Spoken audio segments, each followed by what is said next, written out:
Good Modi care morning. Good Modi care morning. তো তুমি বলো। আমরা এখন ডিপিতে রয়েছি। আজকে আমাদের এক ভাই এই আচার গিফটে পেলো মানে সে 1000 টাকা কেনাকাটা করেছে, করে একটা গিফট ছিল, সেই পয়সার মধ্যে দিয়েই এই আচারটা।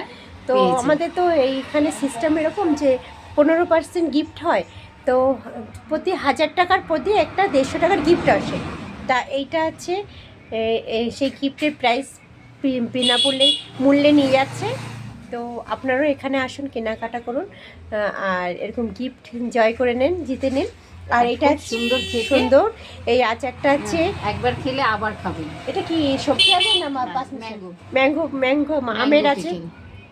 আমের আচার। এটা ঘরে থাকলে খুব ভালো লাগবে, গরম গরম সিদ্ধ ভাত হোক, ডাল ভাত হোক, বা রুটির সঙ্গে হোক, পরোটার সঙ্গে হোক। তো এরকম আচার যদি একটা ঘরে থাকে তাহলে তো মুখরোচক খাবার জমে যাবে খেতে একদম। টাটা।